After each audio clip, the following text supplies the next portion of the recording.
Hey, Stan Deaton with the Georgia Historical Society. Welcome back. It's been a rough couple of weeks in our country as we've witnessed racial injustice and civil unrest and protest in the street. Some of it peaceful and some of it violent. I thought it would be a good time to pause and reflect on the long history in our country of both protest and civil unrest.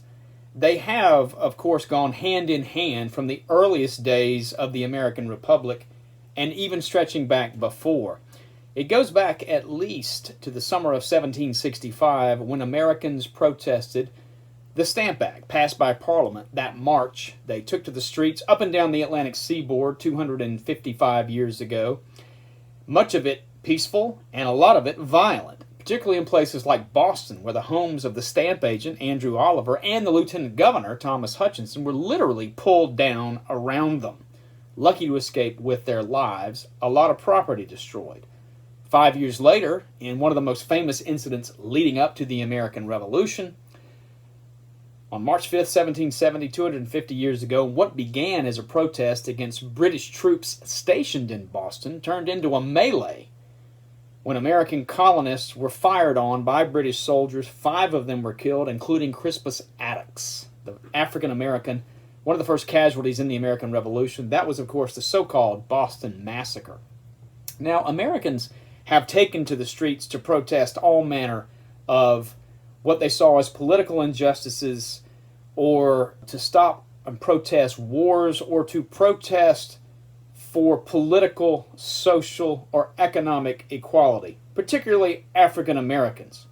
In the antebellum period, as slavery became a prominent issue, the prominent issue in American politics, there was a great deal of agitation over slavery, personified in the person of Frederick Douglass, the most famous African American in the antebellum period. He was, of course, a former slave who escaped from a Maryland plantation.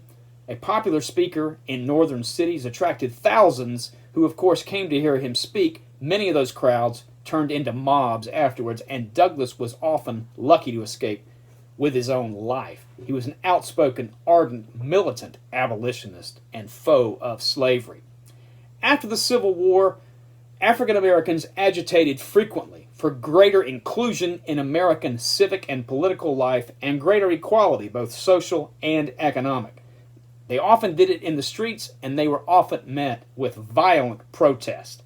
All through the Jim Crow period, as African Americans made halting gains in political and civil equality, they were met by much violence. It happened in Atlanta, in the so-called Atlanta race riot of 1906. It happened throughout what was called the Red Summer of 1919 in dozens of American cities as there were riots. Whites went into black neighborhoods and killed, shot, beat African Americans, destroyed their homes and businesses, burned their churches, overturned lives, and destroyed property. No one knows exactly how many lives were lost, in the hundreds. During the American Civil Rights Movement, peaceful protest often turned into the streets and became violent civil unrest.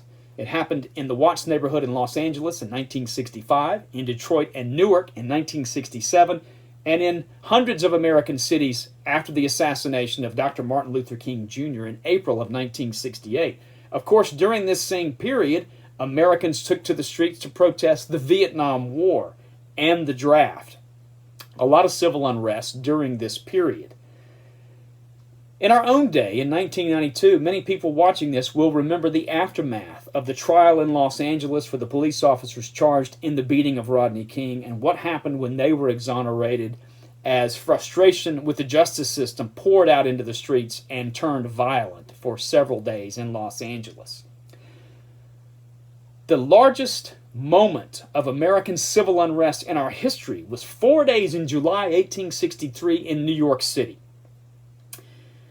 The U.S. government had instituted a draft that spring to make up for the manpower shortage in the U.S. Army as the war had become a war of emancipation, the Civil War, of course. Many Irish immigrants, white Irish immigrants in New York, feared that emancipated slaves would come to New York and take their jobs.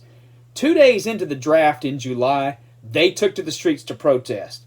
Their first focus was on government buildings, but then they turned their anger and wrath on other black New Yorkers, went into their neighborhoods, pulled them from their homes, burned their homes and businesses and churches to the ground, lynched and shot and beat many black New Yorkers.